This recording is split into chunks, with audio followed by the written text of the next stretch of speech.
इस पुस्तक के हर अध्याय में धन कमाने के ऐसे रहस्य बताए गए हैं जिन्हें 500 से अधिक अति दौलतमंद लोगों की जिंदगी को सावधानी पूर्वक काफी वक्त तक विश्लेषण करने के बाद खोजा गया है।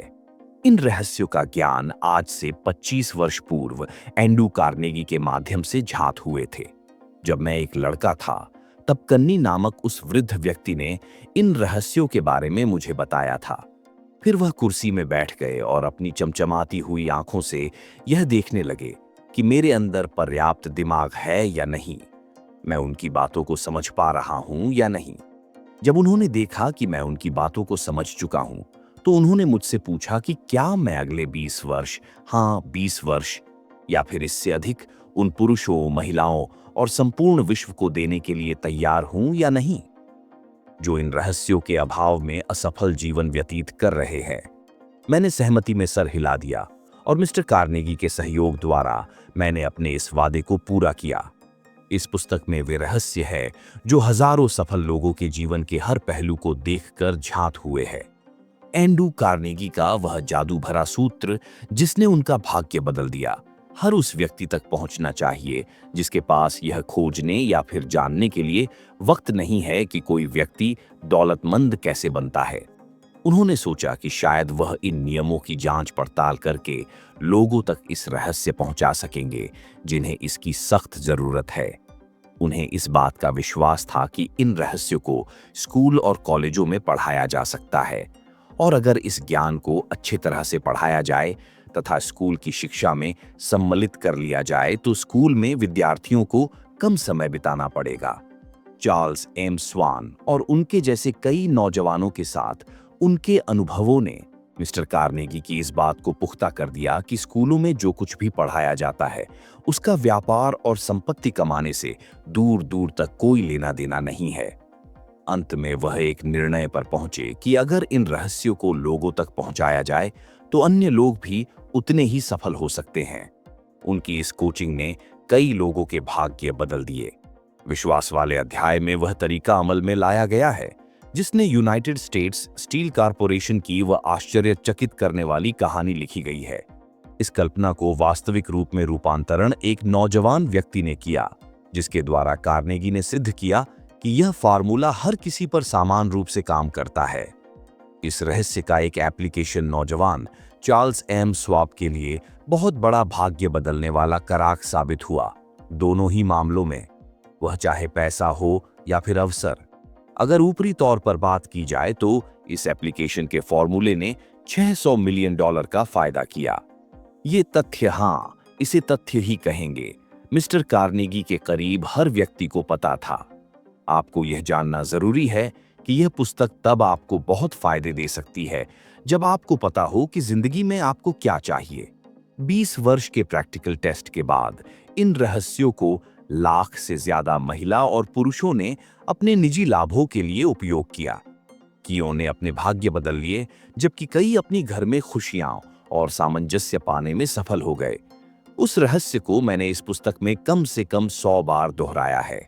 इसे सीधे तौर पे नाम न लेकर इसे सफल कार्यों के द्वारा दर्शाया गया है।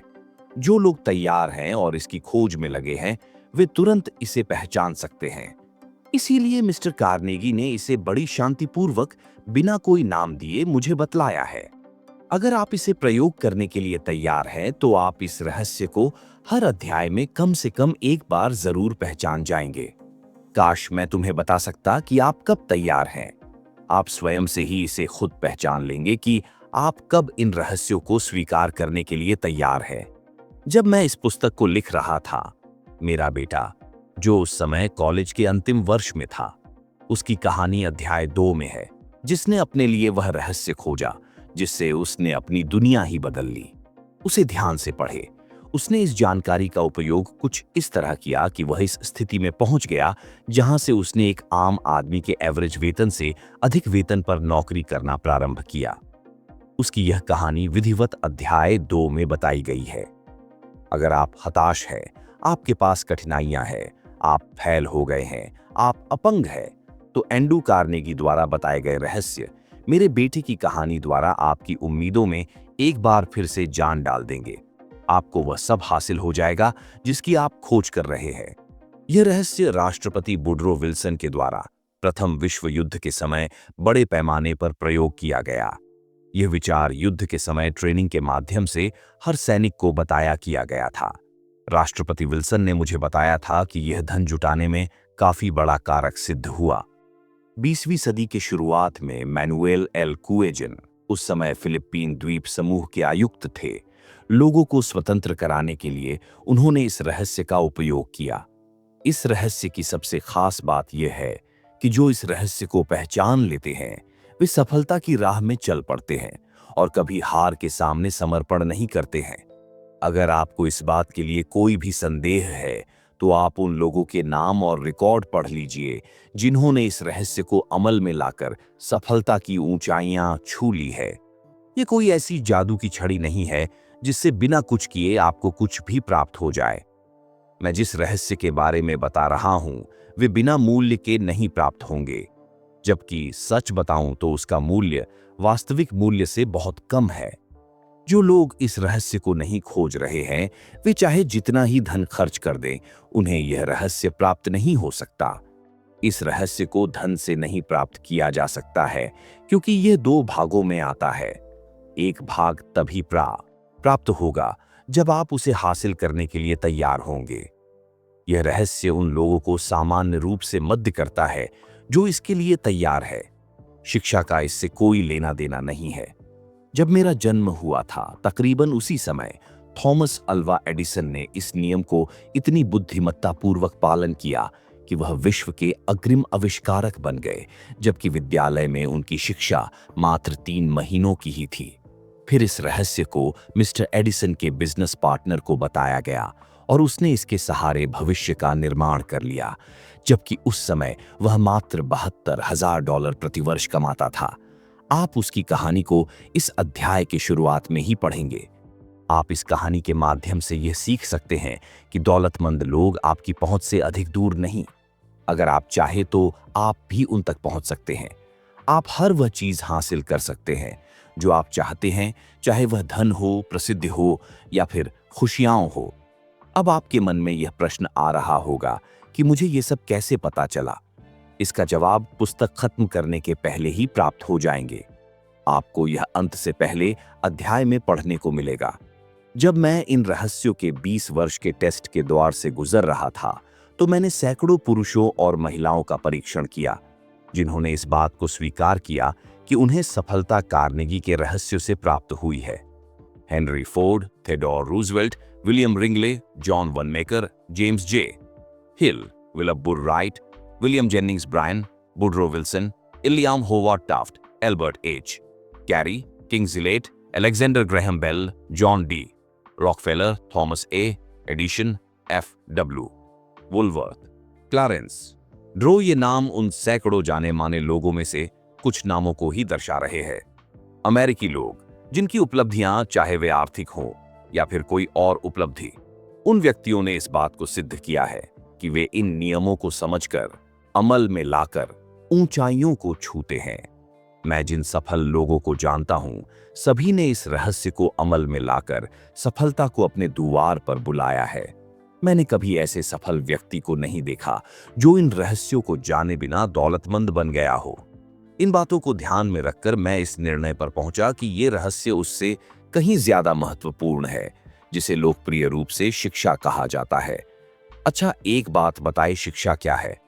जहां तक शिक्षा का सवाल है, स्कूल की शिक्षा इन सभी लोगों ने कम ही अर्जित की थी। जॉन वनमेकर ने एक बार बताया था कि उन्हें स्कूली शिक्षा इतनी ही हासिल हुई है जितना स्वचालित यंत्र को पानी की आवश्यकता होती है। हेनरी फोर्ड ने तो 10वीं तक पढ़ाई नहीं की। मैं शिक्षा के महत्व को घटा नहीं रहा हूं, बस मैं इतना कहना चाह रहा हूं, अगर आपने अधिक शिक्षा हासिल नहीं की है तो भी ये रहस्य आपको उन उपलब्धियों तक पहुंचा सकते हैं और आपको धनवान बना सकते हैं। मैं जिस रहस्य की बात कर रहा हूं वह किसी अध्याय में उभर कर सामने आ जाएगा। ये तभी होगा जब आप उन्हें प्राप्त करने के लिए तैयार है। जैसे ही वे आपके सामने आए, चाहे वह पहला अध्याय हो या फिर अंतिम, थोड़ी देर ठहरिए और उस वक्त का आनंद लीजिए।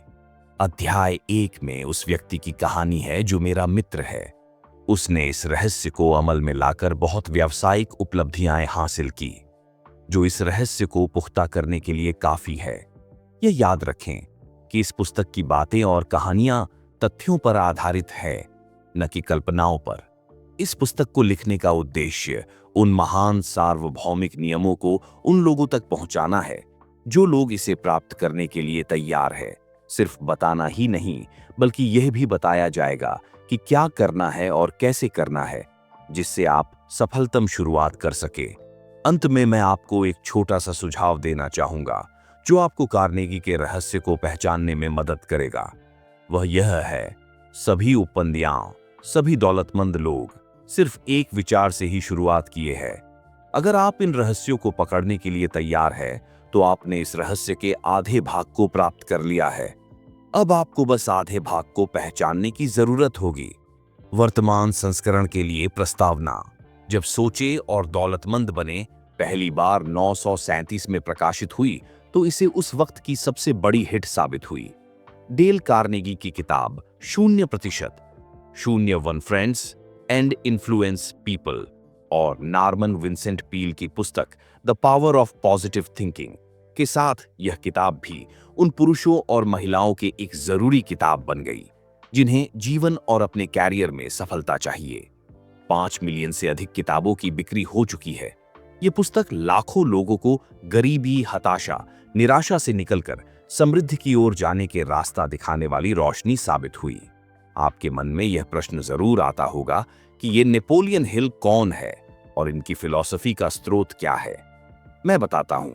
नेपोलियन हिल का जन्म वर्जीनिया के एक बीहड़ गांव, एक गरीब परिवार में सन 7883 में हुआ था। वह 70 वर्ष की आयु में अनाथ हो गए थे और उनके रिश्तेदारों ने उनकी देखरेख की। गरीबी की वजह से उन्हें शिक्षा प्राप्त करने में कठिनाई हुई। फिर भी गरीबी से निकलकर वे अपने समय के सबसे बड़े व्यवहारिक विद्वानों में से एक थे। 3 वर्ष की आयु में उन्होंने लेखन करियर की शुरुआत कस्बे के समाचार पत्र में स्ट्रिंगर के रूप में की। स्ट्रिंगर एक रिपोर्टर जो पैसे के हिसाब से अपने आसपास की खबरों को समाचार पत्र पर में लिखता है। गरीबी से निकलने के उनके संघर्ष के बाद उन्हें इस बात को जानने की जिद पड़ गई कि लोग संपत्ति कमाने और अपनी जिंदगी में खुशियां पाने से दूर क्यों रह जाते हैं। अपनी जिंदगी को सही गति से आगे बढ़ाने के लिए उन्होंने कानून और पत्रकारिता दोनों को पढ़ाई की। रिपोर्टर के रूप में उनके करियर ने उन्हें कानून की पढ़ाई करने में मदद की। उन्हें उम्दा ब्रेक तब मिला जब उन्हें प्रसिद्ध व्यक्तियों की सफलतम कहानी लिखने का मौका मिला। उन्होंने उन सफलतम व्यक्तियों में से एक साक्षात्कार विश्वास प्रसिद्ध स्टील मैग्नेट मिस्टर कार्नेगी को लिया। कार्नेगी इस पत्रकार द्वारा इतना प्रभावित हुए कि उन्होंने इस पत्रकार को इतना कमीशन का ऑफर कर दिया जिससे उनकी जिंदगी के 25 वर्ष कट सकते थे। यह प्रोजेक्ट था, उन्हें दुनिया के 500 सफलतम लोगों के साक्षात्कार लेने थे, जिससे यह पता लगाया जा सके कि ऐसा कोई सफलता का सूत्र निकल कर आए जिसे एक आम इंसान भी उपयोग कर सके और सफल हो सके। उन व्यक्तियों में उस वक्त के सबसे सफलतम और रईस लोग शामिल थे। उनमें Thomas Alva Edison, Alexander Graham Bell, Henry Ford, Charles M Schwab, Theodore Roosevelt, William Wrigley Junior, John Wanamaker, William Jennings Bryan, George Eastman, Woodrow Wilson, William H Taft, John D Rockefeller, F W Woolworth और भी कई ऐसे लोग जो आज इतने प्रसिद्ध नहीं हैं। इस दौरान एंड्रू कार्नेगी हिल के मेंटर बन गए, उन्हें उस सफलता के फॉर्मूला को ढूंढने में मदद करने लगे। सोचे और दौलतमंद बनने की सफलता ने उन्हें एक व्यावसायिक नेता, लेक्चरर और एक लेखक के तौर पर स्थापित कर दिया और हिल को करोड़पति बना दिया। नेपोलियन हिल की मृत्यु एक बेहतरीन, सफल और लंबे करियर के बाद सन 7090 में हुई थी। उनके लेखन ने परिचय एक व्यक्ति जिसने थॉमस अल्वा एडिसन के साथ व्यावसायिक भागीदारी करने का सोचा। विचार में असीम शक्ति होती है।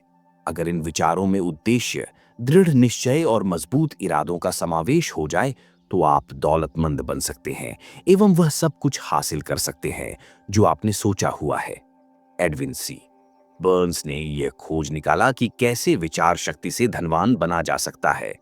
इस खोज में सफलता पहले प्रयास में नहीं हासिल हुई, बल्कि वह धीरे धीरे प्राप्त हुई।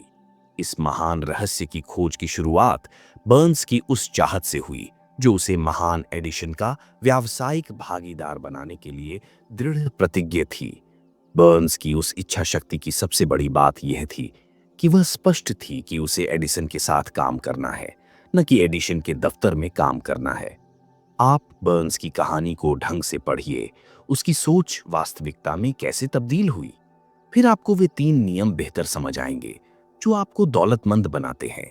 जब बर्न्स के मन में यह विचार कौंधा, तब वह इस हालत में नहीं था कि वह इस पर कोई कदम उठा सके। उसके रास्ते में 2 चुनौतियां थीं। पहली यह कि एडिशन से उसकी कभी मुलाकात नहीं हुई थी, न ही एडिशन उसे जानता था। दूसरा यह, उसके पास रेल का भाड़ा देने का इतना पैसा नहीं था कि वह ऑरेंज, न्यू जर्सी तक पहुंच सके। ये चुनौतियां इतनी पर्याप्त तो थीं कि अधिकतर व्यक्तियों के आत्मविश्वास को डगमगा दें और उनकी सोच यहीं पर दम तोड़ दे। परंतु उसके इरादे इतने कमजोर नहीं थे। वह दृढ़ प्रतिज्ञा था।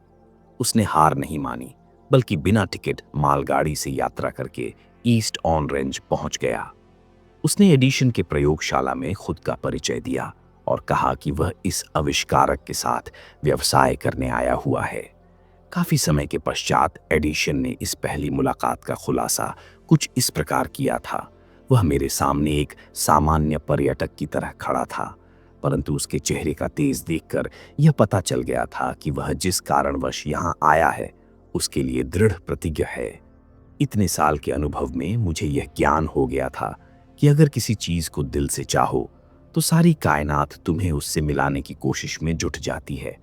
मैंने भी उसके मजबूत इरादों को भांपकर उसे एक मौका दे दिया था, और उसने इस बात को पूरी तरह से दिमाग में बैठा लिया था कि उसे इस सफलता को पाकर ही रहना है। धीरे धीरे उसके कार्यों ने भी यह सिद्ध कर दिया कि मैंने उसको मौका देकर कोई गलती नहीं की थी। उस नौजवान बर्न्स ने उस वक्त एडिशन से क्या कहा यह उतना महत्वपूर्ण नहीं था जितना कि उसने इस बारे में सोचा कि उसे एडिशन के साथ में काम करना है। इस बात पर एडिशन ने भी अपनी सहमति जताई थी। अगर विचार शक्ति की यह बात हर पाठक तक पहुंच जाए तो उसे संपूर्ण किताब पढ़ने की कोई जरूरत नहीं है। बर्न्स अपने पहले ही साक्षात्कार के बाद एडिशन के व्यवसाय में भागीदार नहीं बन गया था, बल्कि उसे एडिशन के ऑफिस में बहुत ही कम मेहनताना में काम करने का अवसर प्राप्त हुआ था।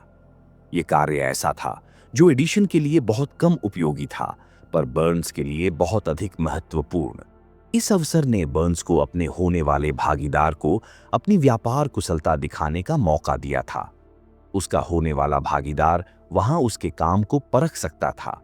कई महीने बीत चुके थे, पर अपरोक्ष रूप से ऐसा कुछ भी घटित नहीं हो रहा था जिससे बर्न्स अपने उस निश्चित लक्ष्य तक पहुंच सके जो उसने अपने दिलो दिमाग में संजो रखा है। पर उसके मन में कुछ ऐसी प्रक्रियाएं चल रही थीं जिनका परिणाम बाद में निकला। पर तब तक वह अपने मनोमस्तिष्क में एडिशन का व्यावसायिक पार्टनर बनने के अपने विचार पर और दृढ़तापूर्वक सोचने लगा था।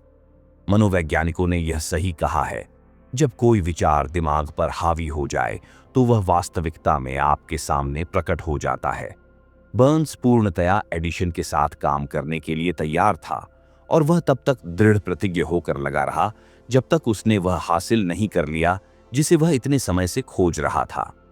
उसने कभी इस बात के लिए नहीं विचार किया इतना परेशान होने की क्या जरूरत है, चलो सेल्समैन की नौकरी आसानी से मिल जाएगी। बल्कि उसने यह विचार किया, मैं यहां पर एडिशन के साथ व्यवसाय करने के लिए आया हूं। मैं तब तक पीछे नहीं हटूंगा जब तक मैं इस मकसद में जीत नहीं जाता हूं, चाहे बची हुई सारी जिंदगी यहीं पर गुजारनी पड़े। ये सच ही है कि अगर आप एक उद्देश्य को लेकर पूरी जिंदगी जीते हैं तो आप एक अलग ही कहानी लिख सकते हैं। शायद उस समय बर्न्स को यह बात न पता रही हो, परंतु उसकी मजबूत इच्छा शक्ति और दृढ़ता ने बड़ी से बड़ी बाधाओं को पार करके वह अवसर दिला दिया जिसको वह तलाश कर रहा था। अवसरों की एक खास बात होती है, ये बिल्कुल अलग अंदाज में हमारे सामने आते हैं। सिर्फ इतना ही नहीं, जैसा आपने सोचा होता है उससे बिल्कुल अलग दिशा से भी ये अवसर अवतरित होते हैं। ऐसा कह सकते हैं कि अफसरों की यह चालाकी होती है कि वे पिछले दरवाजे से आते हैं और कई दफा तो दुर्भाग्य तथा क्षणिक हार के रूप में भी सामने आ जाते हैं। शायद यही कारण है कि अधिक से अधिक लोग इन अवसरों को पहचानने में चूक जाते हैं। उस समय एडिशन ने एक नई डिवाइस खोजी थी जिसका नाम एडिशन डिस्टार्टिंग मशीन था। बाद में उसे एडिफोन नाम से भी जाना गया। एडिशन के सेल्समैन उस मशीन के लिए अधिक उत्साही नहीं थे। उन्हें ऐसा लग रहा था कि इसे बेचने के लिए उन्हें कुछ अधिक ही प्रयास करना पड़ेगा। बर्न्स को इसी मौके की तो तलाश थी। उसने इस अवसर का लाभ उठाया और तुरंत उस मशीन को बेचने की अपनी इच्छा जाहिर की। ये वह मशीन थी जिसके लिए दुनिया में सिर्फ दो ही लोग उत्साहित थे, एक बर्न्स और दूसरा उस मशीन का आविष्कारक। उसने इतनी सफलतापूर्वक इस मशीन को बेचा कि एडिशन ने बर्न्स को उस मशीन को संपूर्ण देश के बाजार में वितरित करने का कॉन्ट्रैक्ट ही दे दिया। इस व्यवसाय की सफलता ने इसे एक नया स्लोगन दे दिया, made by Edison and installed by Burns. Edison ने बनाया और बर्न्स ने लगाया। यह व्यावसायिक संधि इतनी सफल हुई कि इसने बर्न्स को बहुत धनवान बना दिया, पर इससे अधिक उसने यह सिद्ध कर दिया कि अगर आप चाह ले तो आप भी अमीर बन सकते हैं। असल में बर्न्स ने कितना धन कमाया, इसकी सही जानकारी तो नहीं है, पर यह अनुमान है कि उस समय उसने 20 से 30 लाख डॉलर कमाए थे। जो भी यह संख्या रही हो, यह उस ज्ञान के सामने फीकी पड़ जाती है जिन नियमों की मदद से बर्न्स ने वह हासिल किया जो वह असल में चाहता था। बर्न्स ने तब यह सोच लिया था कि उसे एडिसन के साथ भागीदारी करनी है, जब उसके पास इसकी शुरुआत करने के लिए कुछ भी नहीं था, सिवाय इसके कि वह इस विचार को और दृढ़ता के साथ सोचे और इस पर पूरे इरादे के साथ अमल करे जब तक वह उसे हासिल न कर ले। उसके पास तनिक भी पैसा नहीं था, वह अधिक शिक्षित भी नहीं था, यहां तक कि उसके पास कोई पावर भी नहीं थी, पर उसके पास साहस था, विश्वास था और इच्छा शक्ति थी कि वह जीत सकता है। इन सभी ताकतों के साथ वह उस महानतम आविष्कारक का दायां हाथ बन बैठा। आओ अब उस व्यक्ति की कहानी पढ़ते हैं जिसके पास अमीर बनने के कई अवसर थे, पर उसने अपने लक्ष्य से मात्र 3 फीट की दूरी पर काम करना बंद कर दिया। सोना सिर्फ 3 फीट दूर था। एक अस्थायी हार पर प्रयास करना छोड़ देना असफलता का सबसे आम कारण होता है। हर किसी को कभी न कभी इस गलती का एहसास जरूर होता है। आर.यू. डर्बी, जो बाद में देश के सफलतम बीमा एजेंट बने, वह अपने अंकल की यह कहानी बताते हैं कि उस समय सोना के पीछे लोग पागल थे। तब उनके अंकल को भी अन्य व्यक्तियों की तरह सोना का भूत सवार हो गया था और वह पश्चिम की तरफ सोना खोजने और अमीर बनने निकले। उन्होंने कभी यह नहीं सुना था कि दिमाग सबसे बड़ा सोना का निर्माता है, न कि जमीन। वह खुदाई करने के लिए निकल पड़े। बेशक यह मुश्किल था, पर सोना की उनकी भूख निश्चित थी। कई हफ्तों के मजदूरी के बाद उन्हें एक चमचमाता हुआ अयस्क प्राप्त हुआ। उन्हें इस अयस्क को बाहर निकालने के लिए मशीन की जरूरत पड़ी, जिसके लिए वह तुरंत अपने घर विलियम्सबर्ग, मैरीलैंड वापस आ गए। अपने रिश्तेदारों और पड़ोसियों को इस सफलता के बारे में समझाया। उनकी बातों ने सबको सम्मोहित कर लिया तथा सभी ने मिलकर पैसा इकट्ठा किया और उस मशीन को खरीदकर उसी खान में भेज दिया। डबी और उसके अंकल फिर से उसी खान में काम करने पहुंच गए। जब उस चमचमाती धातु की पहली खेप गलाने और शुद्धिकरण के लिए भेजी गई तो उसका परिणाम देखकर उन्हें इस बात का विश्वास हो गया कि कोलार्डो की सबसे बड़ी खान उनके पास ही है। उनकी उम्मीदें तूफान की तरह दिन प्रतिदिन बढ़ती जा रही थीं।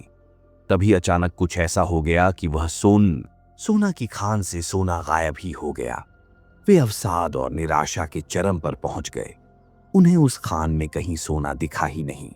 बहुत सिरा को पाने के लिए कुछ प्रयास किए, पर सफलता हाथ न लगी। अंततः उन्होंने उस मशीन को बेच देने का निर्णय ले लिया। उन्होंने एक कबाड़ी को सिर्फ कुछ $100 में उस मशीन को बेचकर घर वापस आ गए। सुना होगा कि कुछ कबाड़ी सच में बेवकूफ होते हैं, पर वह व्यक्ति उनमें से एक नहीं था। उसने दिमाग लगाया और एक खनन इंजीनियर को उस खान दिखाने के लिए बुलाया। उसने यह देखकर अनुमान लगाया कि सोना का सिरा सिर्फ 3 फीट नीचे पाया जा सकता है, जहां से डर्बी और उसके अंकल ने खुदाई रोक दी थी। वास्तविकता में हुआ भी वहीं।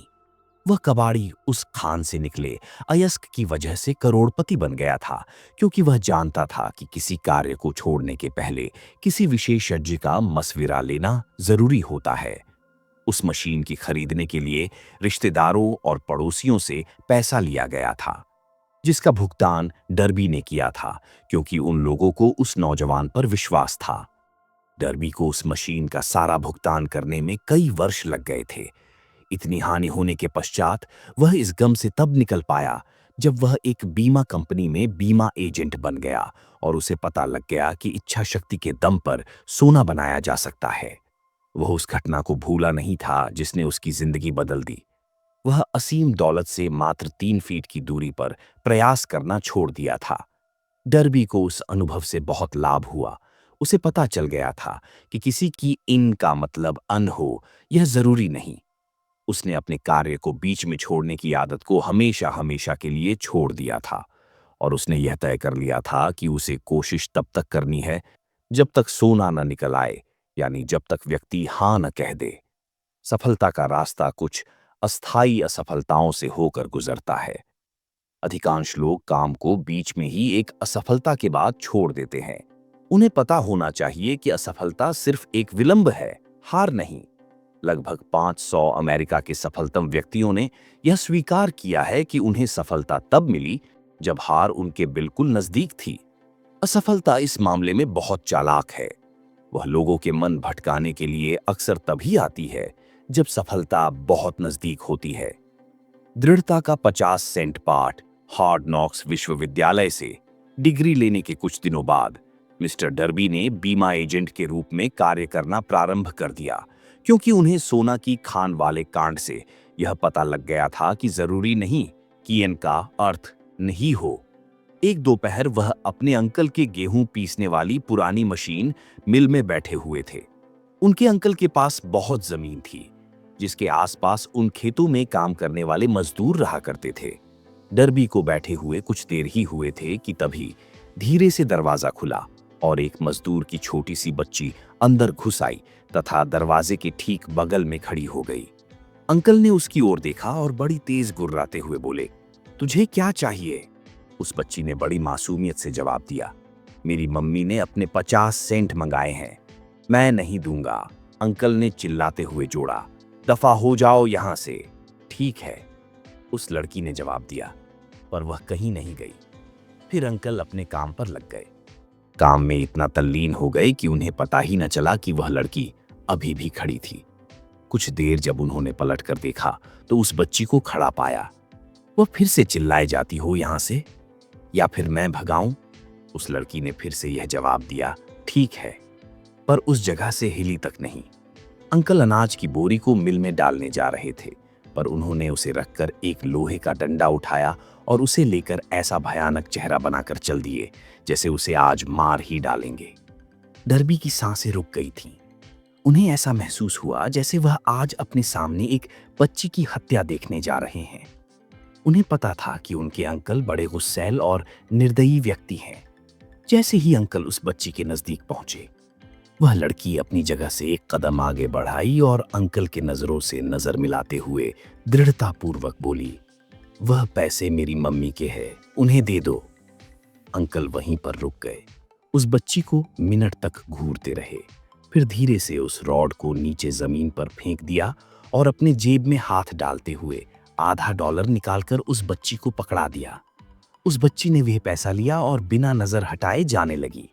उसके जाने के पश्चात अंकल एक बक्सानुमा चबूतरे के ऊपर बैठ गए और खिड़की से आसमान की तरफ 10 मिनट तक निहारते रहे और शायद इस घटना के बारे में सोचते रहे। मिस्टर डर्बी भी यही सोच रहे थे। उन्होंने पहली बार ऐसा देखा था कि खेतों में काम करने वाले किसान की बेटी ने अपने से बहुत बड़े और ऊंचे व्यक्ति का इतने दृढ़तापूर्वक या फिर साहस के साथ सामना किया। आखिर उसने ऐसा क्या कर दिया कि उनके अंकल का सूर्य के समान क्रोध चंद्रमा के समान शांत हो गया था? इस बच्ची के पास आखिर ऐसा कौन सा जादू था जो उसने इतने बड़े व्यक्ति पर चला दिया? डर्बी का दिमाग इन्हीं प्रश्न के चारों तरफ घूम रहा था, पर उन्हें कोई ठीक ठीक जवाब नहीं मिल रहा था। यह पुस्तक उन लोगों के लिए सहायक होगी जो अपने दिमाग के विचारों को असफलता के डर से हटाकर सफलता की ओर एकाग्र करना चाहते हैं। हम सभी में एक और कमी यह पाई जाती है कि हम अपने अनुभव, अपनी असफलताओं और अपनी आदतों को देखकर हर किसी के बारे में राय बना लेते हैं। कुछ लोग इस किताब को पढ़ते हुए कह सकते हैं कि अमीर बनने का कोई सिद्धांत नहीं है, क्योंकि वे इस बात को जानते ही नहीं हैं कि अमीर लोगों की मनःस्थिति क्या होती है। आखिर उनकी पूरी जिंदगी गरीबी, कंजूसी और असफलताओं में गुजरी है। लाखों लोग हेनरी फोर्ड की सफलता को मात्र संयोग या फिर भाग्य मानते हैं, परंतु ऐसा नहीं है। 1000 व्यक्तियों में से सिर्फ एक व्यक्ति को ही हेनरी फोर्ड की सफलता का रहस्य पता होता है, और वे लोग इस तरह की बात कहने की गलती नहीं करते। मैं हेनरी फोर्ड का एक वाक्य बताता हूं जो इस रहस्य को पूर्णतया उद्घाटित कर देगा। जब फोर्ड ने उस प्रसिद्ध 4-8 मोटर का निर्माण करने के बारे में सोचा था, तो उन्होंने एक ऐसा इंजन बनाने के लिए तय किया था जिसके एक ब्लॉक में 8 सिलेंडर हो। ये डिजाइन पेपर पर तो बन गई थी, पर जब इसे प्रैक्टिकल में एक इंजन का रूप देने की बारी आई तो सभी इंजीनियर ने हाथ खड़े कर लिए। उन इंजीनियरों को मानना था कि ब्लॉक में 8 सिलेंडर रखकर यह इंजन नहीं बनाया जा सकता है। फोर्ड ने कहा, किसी भी तरह मुझे यह इंजन चाहिए, यह तो असंभव है। एक साथ सभी इंजीनियर्स का जवाब था, आप काम करना शुरू कीजिए। फोर्ड ने आज्ञा दी, चाहे जितना वक्त लग जाए आप तब तक लगे रहिए जब तक सफलता हाथ न लग जाए। इंजीनियरों ने काम प्रारंभ कर दिया। 6 महीने बीत गए पर कुछ हाथ न लगा। 6 महीने और बीत गए पर अभी भी कुछ हासिल नहीं हुआ। इंजीनियर्स ने हर वह पैतरा अपना लिया था, पर सफलता उनसे कोसों दूर थी। लेकिन यहाँ पर एक गौर करने वाली बात यह कि 1 साल बाद भी सफलता कोसों दूर थी, पर अब संभव नहीं रह गई थी। साल के अंत में फोर्ड ने सभी इंजीनियरों को फिर से बुलाया और कार्य पर प्रगति पूछा। इस बार फिर से सभी इंजीनियरों ने एक साथ जवाब दिया, हमें प्रोजेक्ट को जारी रखने का कोई रास्ता नहीं मिल रहा है। जाइए, फिर से काम पर लग जाइए। फोर्ड ने आज्ञा दी, हर हाल में मुझे यह इंजन चाहिए और मुझे विश्वास है कि आप इसमें सफल हो जाएंगे। वे फिर से काम में लग गए। अब जादू चल गया था, क्योंकि फोर्ड ने इस रहस्य को पहचाना था। आखिर फोर्ड की दृढ़ता एक बार फिर से जीत गई। फोर्ड ने सिद्ध किया कि असंभव और दृढ़ता में जीत दृढ़ निश्चय की ही होती है। अब आपको भी फोर्ड की सफलता का रहस्य पता चल गया है। अब आप भी करोड़ों रुपए कमा सकते हैं। हेनरी फोर्ड इसलिए सफल है कि उन्होंने सफलता के सिद्धांतों को समझा और उनको अमल में लाया। उनमें से एक है किसी वस्तु को पाने की इच्छा। अगर आप फोर्ड की कहानी पढ़कर उन सिद्धांतों को अमल में लाते हैं तो आप भी उसी सफलतम पायदान पर पहुंच सकते हैं जहां पर फोर्ड ने अपना झंडा गाड़ा था। हेनरी फोर्ड का 20वीं सदी के अंत में ठीक वही स्थान है जो इस समय बिल गेट्स का। फोर्ड ने उस समय ऐसे कार बनाकर परिवहन क्षेत्र में क्रांति ला दी जिससे हर किसी के पास अपनी खुद की कार हो। ठीक वही क्रांति बिल गेट्स ने भी तो कंप्यूटर इंडस्ट्री में सॉफ्टवेयर डिजाइन करके फैलाई है। अब कंप्यूटर सिर्फ तकनीकी से जुड़े व्यक्तियों के लिए नहीं रह गया, अब यह हर किसी की ऑफिस में जरूरत हो गया है, विद्यालयों में भी पहुंच गया है। इतना ही नहीं, सबके घरों में अपने अपने निजी लैपटॉप या कंप्यूटर हो गए हैं। ठीक हेनरी फोर्ड की तरह बिल गेट्स ने भी तो करोड़ों डॉलर की संपत्ति कमाई है। उन्होंने कंप्यूटर में प्रोग्रामिंग की शुरुआत मात्र 3 वर्ष की उम्र से ही प्रारंभ कर दी थी। 973 में उन्होंने हार्वर्ड यूनिवर्सिटी में दाखिला लिया और स्टीव बलमेयर, जो कि माइक्रोसॉफ्ट के चीफ एग्जीक्यूटिव अफसर रह चुके हैं, के साथ एक कमरे में रहते थे। हार्वर्ड में पढ़ते हुए बिल गेट्स ने सबसे पहले माइक्रो कंप्यूटर के लिए एक प्रोग्रामिंग लैंग्वेज बेसिक की खोज की। गेट्स इस तरह से अपने सपनों को पूरा करने में लग गए कि उन्होंने हार्वर्ड विश्वविद्यालय को छोड़ दिया। अब वह पूरी ऊर्जा अपने सपनों को पूरा करने में लगाने लगे। इससे कुछ समय पहले ही उनके बचपन के मित्र पॉल एलन के साथ उन्होंने अपनी कंपनी शुरू की थी जिसका नाम माइक्रोसॉफ्ट था। इस माइक्रोसॉफ्ट ने उनके सपनों में पहिए लगाए। उनका मानना था कि कंप्यूटर हर ऑफिस, हर स्कूल और हर घर की जरूरत बन सकती है। उनका यही निश्चित उद्देश्य माइक्रोसॉफ्ट की सफलता का मुख्य कारण बना। अपना सबसे मुख्य लक्ष्य हासिल करने के बाद बिल गेट्स रुके नहीं। वे लगातार कंप्यूटर और प्रोग्रामिंग में सुधार प्रति सुधार करते रहे। सबसे खास बात, उन्होंने सिर्फ प्रोग्रामिंग के क्षेत्र में ही काम नहीं किया, बल्कि वे विश्व की सबसे बड़ी दान पुण्य की संस्था भी चलाते हैं, जिसमें उनकी सहायक उनकी पत्नी मिलिंडा है। आप अपने भाग्य के विधाता हो और अपने मन के राजा। जब अंग्रेजी कवि W.C. हैनले ने लिखा था, मैं ही अपने भाग्य का विधाता हूं और अपने मन का राजा, उन्हें उसी समय हमें यह कहकर बताना चाहिए था कि हम ही अपने भाग्य का निर्माण करते हैं और अपने मन का संचालन, क्योंकि हमारे पास ऐसी शक्ति है जिससे हम अपने विचारों पर काबू पा सकते हैं। उन्हें यह भी बताना चाहिए कि यह व्योम, पृथ्वी, चंद्रमा और इस पृथ्वी में रह रहे जीव जंतु या फिर चल रहे हम लोग, सभी वस्तुएं ऊर्जा है जो सबसे बड़ी ऊर्जा क्षेत्र से बंधी हुई है, जिसे हम असीम शक्ति कह सकते हैं। वह असीम शक्ति हमारे दिमाग में चल रहे विचारों से प्रभावित होता है और जो हम सोचते हैं उसे हमारी जिंदगी में वास्तविक रूप में अवतरित करता है। दूसरी इच्छा शक्ति सफलता की ओर पहला कदम, दौलतमंद बनने की ओर। पहला कदम, जब एडविन सी बर्न्स उस ऑरेंज न्यू जर्सी में मालगाड़ी से उतर तो उसके दिमाग में यह कतई नहीं आया कि वह सिर्फ एक आगंतुक है, बल्कि वह एक राजा की तरह महसूस कर रहा था। जब उसने थॉमस अल्वा एडिशन के दफ्तर की ओर रुख किया तो उसका मन काम पर लग गया था। उसने मन ही मन खुद को एडिशन के सामने खड़ा पाया। उसने यह पाया कि एडिशन उसे जिंदगी भर का जुनून एवं चाहत पूरा करने के लिए अपने साथ काम करने का मौका दे रहे हैं। बर्न्स की चाहत सिर्फ एक उम्मीद नहीं थी, न ही सिर्फ एक साधारण सी इच्छा थी, बल्कि वह इससे भी कहीं ज्यादा थी। ये एक ज्वलंत चाहत थी जिसके लिए वह कुछ भी कर गुजरने को तैयार था। सबसे बड़ी बात यह थी कि उसने मन में यह निश्चय कर लिया था कि उसे यह हासिल ही करना है। मतलब उसकी चाहत निश्चित थी, उद्देश्य दृढ़ था। जब वह एडिशन से मिला तो यह चाहत बर्न्स के लिए नई नहीं थी, बल्कि यह उसके मन में लंबे समय से सबसे अधिक हावी इच्छा थी। हो सकता है कि शुरुआत में यह चाहत सिर्फ एक इच्छा ही रही हो, पर जब वह एडिशन के सामने खड़ा हुआ तो वह सिर्फ एक इच्छा मात्र नहीं थी, बल्कि उससे भी कहीं मजबूत थी, कहीं दृढ़ थी।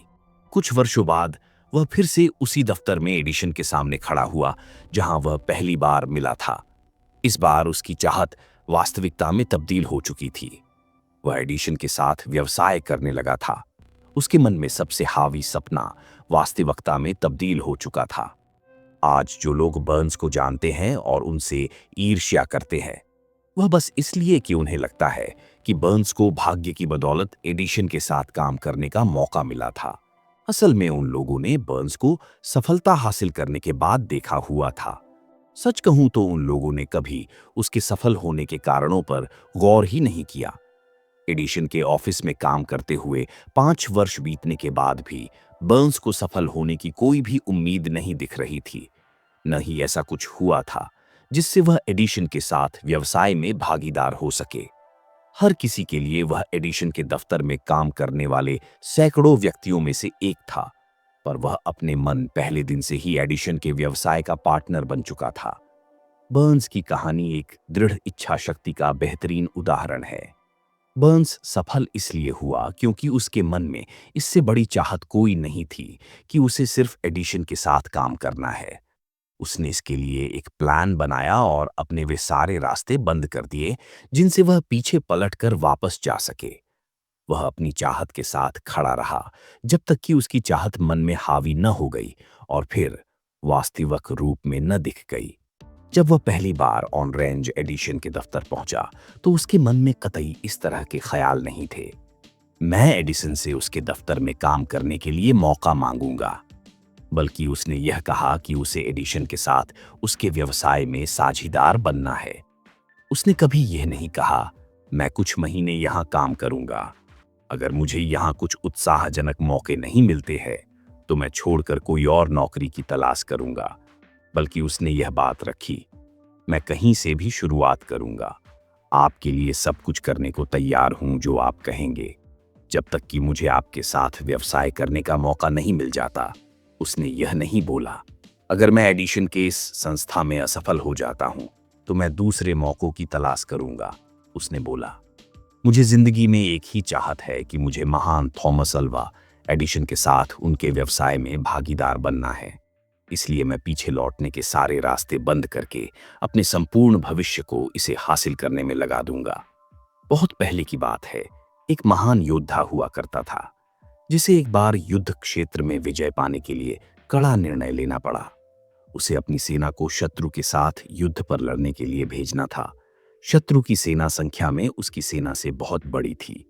उसने अपने सैनिकों को नाव में बैठाकर नदी के उस पार भेजा और सभी सैनिकों तथा औजारों के उतरने के बाद उसने सभी नावों को आग लगाने की आज्ञा दे दी।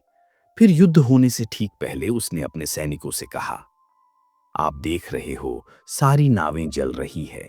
अगर हम अपने शत्रुओं को मार नहीं देते तो अब हमारे पास वापस लौटने का कोई जरिया नहीं है। अब हमारे पास सिर्फ एक ही उपाय है, या तो मिट जाओ या फिर अपने शत्रुओं का नाश कर दो। अंत में हुआ यूं कि वे लोग जीत गए। ठीक उसी योद्धा की तरह हर व्यक्ति को वापस लौटने वाली नाव बम मिटा देना चाहिए, जला देना चाहिए, लौटने के सारे दरवाजे बंद कर देना चाहिए और चल पड़ना चाहिए अपनी मंजिल की ओर। जब जीत की चाहत जिंदगी के लिए जरूरत बन जाए तो सफलता निश्चित है।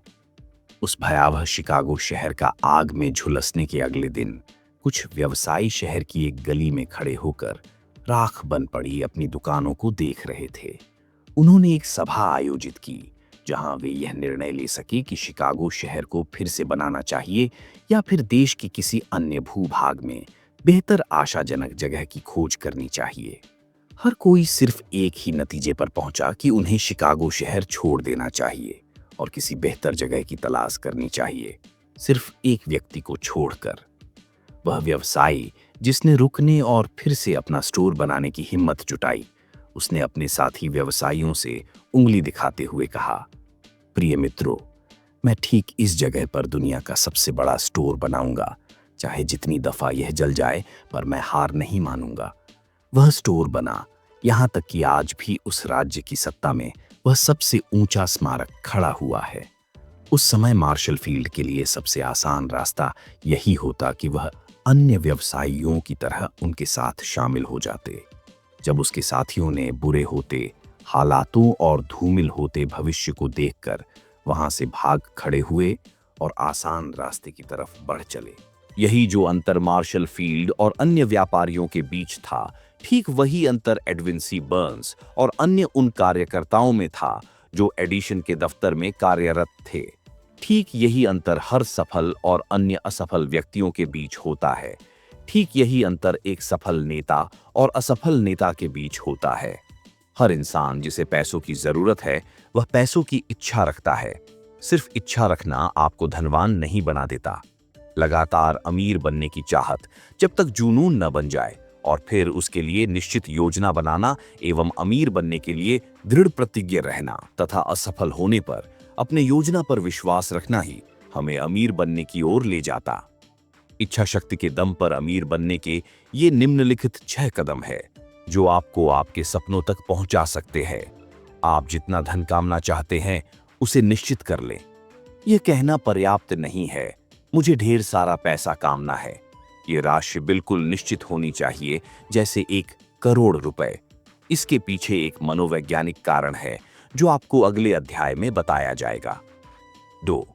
यह निर्धारित कर ले कि इतना धन कमाने के लिए आप क्या कुछ कर गुजरने को तैयार है। ऐसा कोई भी नियम नहीं है जिससे बिना कुछ किए ही बहुत कुछ हासिल किया जा सके। 3. एक निश्चित तारीख तय कर ले, आप कब तक वह धनराशि कामना चाहते हैं। 4. अपना धन कमाने की इच्छा के लिए एक योजना तैयार कर ले और अभी से शुरुआत कर दे। इससे फर्क नहीं पड़ता कि आप अभी तैयार हैं या नहीं। 5. एक कागज पर साफ तौर पर यह सब लिख ले कि आप कितना धन कमाना चाहते हैं, तारीख, इसके बदले आप क्या कर गुजरने को तैयार हैं और अपनी योजना को भी लिख ले जिसके सहारे आप निश्चित धनराशि कमाने जा रहे हैं। 6. अपने लिखे हुए कथन को दिन में 2 बार पढ़े, एक बार रात में सोने से पहले और एक बार सुबह जागने के बाद। जैसे जैसे आप पढ़े उसे अपने नजरों के सामने देखे, महसूस करे और इस बात पर विश्वास करे कि वह निश्चित धनराशि आपको हासिल हो चुकी है। ऊपर समझाए गए 6 निर्देशों का आपको पालन करना है। खास तौर पर आपको छठवां निर्देश कुछ ध्यान से पढ़ना है और उस पे अमल करना है। आप यह शिकायत कर सकते हैं कि खुद को ऐसे व्यक्ति के रूप में कैसे देख सकते हैं जिसने वह धनराशि अर्जित कर ली है, जब तक आप उसे सच में हासिल न कर ले। इसी वक्त मजबूत इच्छा शक्ति की जरूरत होती है, मजबूत चाहत की जरूरत होती है। अगर आपको सच में उस धनराशि को पाने की चाहत है और वह आपका जुनून है, तो आपको खुद को एक उस धनराशि को अर्जित कर लेने वाले व्यक्ति के रूप में देखने में कोई कठिनाई नहीं होगी। लक्ष्य है धनराशि, बस आपको स्वयं स्वीकार करना है कि आपने वह धन अर्जित कर लिया है। फिर देख लेना, प्रकृति आपको वह धनराशि अवश्य देगी। जो लोग धन के प्रति जागरूक रहते हैं वही अमीर बनते हैं। धन के प्रति जागरूक रहने से तात्पर्य यह है कि जो लोग लगातार धन के बारे में सोचते रहते हैं और धन की चाहत रखते हैं, वही लोग खुद को अमीर बनने की स्थिति में तभी देख पाते हैं जब असल में वे नहीं होते हैं। जिन लोगों को इंसानी दिमाग के बारे में अधिक जानकारी नहीं है, वे लोग इन सिद्धांतों को अव्यवहारिक कह सकते हैं, पर ये 6 नियम हर किसी के जिंदगी में मदद कर सकते हैं। ये जानकारी उस व्यक्ति एंड्रू कार्नेगी के द्वारा मिली थी, जिसने एक स्टील मिल में एक सामान्य मजदूर की तरह जिंदगी की शुरुआत की थी। पर इस सामान्य सी शुरुआत के बावजूद उसने इन सिद्धांतों को अमल में लाकर $0 से अधिक दौलत कमा ली। ऊपर दिए 6 कदमों को थॉमस अल्वा एडिसन ने भी जांचा परखा और फिर इसे सत्यापित किया कि ये 6 नियम सिर्फ धन कमाने में ही नहीं प्रयोग में लाए जा सकते, बल्कि किसी भी लक्ष्य को हासिल करने के लिए प्रयोग किए जा सकते हैं। इन 6 कदमों को प्रयोग में लाने के लिए कोई खास मेहनत की आवश्यकता नहीं होती, न ही किसी त्याग की जरूरत होती है, न ही इन्हें अमल में लाने के लिए कोई बहुत अधिक शिक्षा की जरूरत होती है। पर इन कदमों का सफल प्रयोग पर्याप्त कल्पना के माध्यम से ही संभव है। इस बात को जानने की जरूरत है कि धन भाग्य या फिर अच्छी तकदीर से नहीं प्राप्त होता, बल्कि उसकी कल्पना करनी पड़ती है। जिस किसी ने भी अपनी बेहतरीन तकदीर का निर्माण किया है, उन सभी ने एक निश्चित मात्रा में सपने देखे हैं, उम्मीद की है, ज्वलंत इच्छा रखी है और योजना बनाई है, इससे पहले कि वह निश्चित धनराशि अर्जित कर पाते। आपको यह भी पता होना चाहिए कि सभ्यता के प्रारंभ से ही जितने महान नेता हुए हैं, वे बहुत बड़े स्वप्नदर्शी थे। अगर आप महान अमीर लोगों की अपने मन में कल्पना नहीं कर सकते, तो आप कभी अपने बैंक में उतना धन नहीं देख सकते। सच्चे स्वप्नदर्शियों के लिए जितने अवसर आज है, उतने अवसर इससे पहले कभी नहीं थे। इस भागती दौड़ती दुनिया में जो लोग अमीर बनना चाहते हैं, उन्हें यह जानकर प्रेरणा मिलेगी कि आज दुनिया को नए विचार, काम करने के नए तरीके, नए नेता, नए आविष्कार, शिक्षा की नई तकनीकी, बेचने के नए तरीके, नई पुस्तकें, नया साहित्य, बीमारियों के नए इलाज और व्यापार तथा जिंदगी के लिए नए दृष्टिकोण की आवश्यकता है। इन सब नई मांग के बीच एक बात निश्चित है कि अगर आपको जीतना है तो आपके पास निश्चित उद्देश्य, ज्ञान और मजबूत इच्छा शक्ति का होना जरूरी है। ये सब हासिल करने के लिए सच्चे स्वप्नदर्शी की जरूरत होती है, जो अपने स्वप्नों को कार्यों में तब्दील कर सके। सच्चे स्वप्नदर्शी हमेशा से थे, हैं और रहेंगे। यही वे लोग होते हैं जो विश्व का सांचा बनाते हैं। जो सच में बड़े नेता हुए हैं, उन्होंने अपने सपनों, नए अवसरों और अनदेखी चीजों को वास्तविकता में बदला है।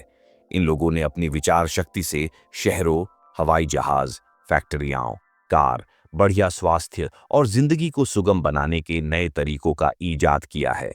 आज सपने देखने वालों में 2 जरूरी विशेषताएं होनी ही चाहिए: सहनशीलता और खुली सोच। जिन लोगों को नएपन से डर लगता है, उनके सपने शुरू होने से पहले ही दम तोड़ देते हैं। नेताओं के लिए आज से बढ़िया समय कभी नहीं था। आजकल बहुत ही प्रचुर मात्रा में व्यापार, आर्थिक और औद्योगिकरण को नए सांचे में डालकर नए तरीके से काम किया जाने का वक्त है। अगर आप दौलतमंद बनने की योजना बना रहे हैं, तो किसी को अपने सपनों का मजाक मत उड़ाने दीजिए। अगर आप जीतना चाहते हैं, तो आपको उन व्यक्तियों के जज्बा को जीना पड़ेगा, जिनके भूतकाल में देखे गए सपनों ने सभ्यता को नई ऊंचाइयां दी। वह आत्मा दी जिससे हम लोग इस समाज में मिलजुल कर रह सके, आपको और हमें आगे बढ़ने को और दुनिया को अपनी प्रतिभा दिखाने का मौका मिला। उस कोलंबस को मत भूलिए, जिसने एक अज्ञात दुनिया की कल्पना की और उसे खोजने के लिए अपनी जिंदगी झोंक दी। अंत में वह सफल भी हुआ। कोपरनिकस, एक महान ज्योतिष, जिसने दुनिया की बाहुल्यता का सपना देखा और उसकी खोज कर दिया। सच ही कहा गया है कि सफलता पाने के बाद सारी गलतियां माफ हो जाती है और असफल होने के बाद कोई बहाना भी काम नहीं करता। अगर जो आप चाह रहे हैं वह सही है और उस पे आपको विश्वास है, तो उसे हासिल करने के लिए आगे बढ़िए। आप अपने सपनों को झोंक दीजिए, और अगर कभी आप अस्थायी रूप से असफल भी हो जाएं, तो उन लोगों की बातों को अपने दिमाग पर हावी मत होने दीजिए, क्योंकि उन्हें नहीं पता कि ये अस्थायी असफलता कामयाबी का द्वार खोलती है। हेनरी फोर्ड, एक अनपढ़ और गरीब व्यक्ति, जिसने बिना जानवरों के चलने वाली गाड़ी का सपना देखा। उसने उस वक्त का इंतजार नहीं किया जब उसके पास ऐसे साधन उपलब्ध होंगे जो उस गाड़ी को बनाने के लिए मददगार होंगे, पर उसके पास जो कुछ भी था वहीं से काम करना प्रारंभ कर दिया, और आज पूरी दुनिया उसके पहियों पर चल रही है। उसने दुनिया में इतनी गाड़ियां चला दी जितना किसी अन्य व्यक्ति ने कभी नहीं चलाई। ये सब इसलिए संभव हुआ क्योंकि उसे अपने सपनों पर विश्वास था। थॉमस अल्वा एडिसन ने विद्युत से चलने वाले बल्ब का आविष्कार करने का सपना देखा। इससे पहले कि उसका यह सपना सच हो पाता, वह 10,000 बार असफल हुआ। सच्चे स्वप्नदर्शी काम को बीच में नहीं छोड़ते। लिंकलाउन ने काले नौकरों की स्वतंत्रता का सपना देखा, अपने सपनों को कार्यान्वित किया, और कभी इस बात को मन से जाने नहीं दिया कि उत्तर और दक्षिण अमेरिका एक साथ संयुक्त हो जाएंगे, जब तक कि यह असल में हो नहीं गया। राइट बंधुओं ने हवा में उड़ने का सपना देखा, और आज पूरी दुनिया हवा में उड़कर एक जगह से दूसरे जगह जाती है। मार्कोनी ने हवा में संदेश भेजने का सपना देखा। उसके सपनों का परिणाम यह हुआ कि आज हम सभी के पास रेडियो है, टीवी है और मोबाइल फोन है। साथ ही साथ मार्कोनी के सपने ने उसे उसका केबिन और घर भी दिला दिया। इसने दुनिया के एक छोर में रहने वाले व्यक्ति को दूसरे छोर में रहने वाले व्यक्ति से जोड़ दिया। तुरंत कुछ ही क्षणों में कोई भी समाचार, सूचना और मनोरंजन संपूर्ण विश्व में फैल जाता है। आपको यह जानकर हैरानी होगी कि मार्कोनी के दोस्तों ने उन्हें हिरासत में ले लिया था और एक मनोवैज्ञानिक के पास इलाज के लिए ले गए। जब उसने उनसे यह बताया कि उसने एक ऐसे सिद्धांत की खोज की है जिससे हवा में संदेशों को एक स्थान से दूसरे स्थान पर बिना किसी तार के भेज जा सकता है, आज सच्चे स्वप्नदर्शियों के लिए बेहतर अवसर प्राप्त है। आज दुनिया को नए विचारों की आवश्यकता है, विश्व को नए आविष्कार की आवश्यकता है। आज दुनिया को आपके जैसे स्वप्नदर्शी की आवश्यकता है। रे क्रोच एक और बेहतरीन उदाहरण है जिन्होंने अपने सपने साकार किए। क्रोच मिल्कशेक का मिश्रण बेचा करता था। उसके मुख्य ग्राहक रेस्टोरेंट और मिठाई वाले हुआ करते थे। हर कोई अधिकतम उस मिल्कशेक मिश्रण की 1 या 2 यूनिट खरीदते थे। एक दिन उसे सैन बर्नार्डिनो, कैलिफोर्निया के एक छोटे से रेस्टोरेंट से 8 यूनिट मिश्रण का ऑर्डर मिला। उसने वहां पर जाने का निर्णय लिया ताकि यह पता चल सके कि वे इस 8 यूनिट मिश्रण का उपयोग कैसे करते हैं। उसने अब तक जितने भी रेस्टोरेंट देखे थे उनमें यह सबसे व्यस्त था। उसके मालिक मैकडोनाल्ड बंधु बहुत ही सीमित मेन्यू हैमबर्गर, चीज बर्गर, फ्रेंच फ्राइज, शेक और कोल्ड ड्रिंक उस क्षेत्र में बहुत ही कम मूल्य पर बेचते थे। क्रोच को यह अवसर दिखा और उसने सोचा, अगर इस रेस्टोरेंट की श्रृंखला खोल दी जाए तो बहुत उत्पादन होगा और बहुत कमाई की जा सकती है। शायद पैसों का अंबार लग जाए। उसने मैकडोनल्ड बंधुओं के सामने इस विचार का प्रस्ताव रखा और उन्होंने हामी भर दी। कुछ ही वर्षों में मैकडोनाल्ड देश का सबसे अधिक फूड रेस्तरां ही नहीं बना, बल्कि इसने फास्ट फूड इंडस्ट्री की भी शुरुआत कर दी। फिर क्रोच ने इस श्रृंखला को आगे बढ़ाकर संपूर्ण विश्व में फैला दिया और दुनिया के सबसे अमीर व्यक्तियों में शामिल हो गया। संपूर्ण दुनिया में अवसरों की अब कमी नहीं है। किसी भी तरह के सपने का पहला कदम मजबूत इच्छा शक्ति होती है। सपने उपेक्षा, आलसपन और महत्वाकांक्षा की कमी में नहीं जन्म लेते। न ही अब विश्व सपने देखने वालों का उपहास करता है और न ही यह कहता है कि यह अव्यावहारिक है। जिन लोगों को भी आज मनचाही सफलता मिली है, वे लोग बुरी शुरुआत और कई धड़कन रोक देने वाले संघर्षों से जरूर गुजरे होते हैं। उनकी जिंदगी में छप्पर फाड़ के सफलता तभी मिलती है जब वे गरीबी और संकट के द्वार से गुजर रहे होते हैं। जॉन बनियान को जब धर्म पर अपनी राय रखने के लिए जेल मिला था, उसी के बाद ही उन्होंने द पिलग्रिम 2008 पुस्तक लिखी थी। प्रेम में असफलता के बाद कई लोग नशे में डूबने लगते हैं और अपनी जिंदगी बर्बाद कर लेते हैं।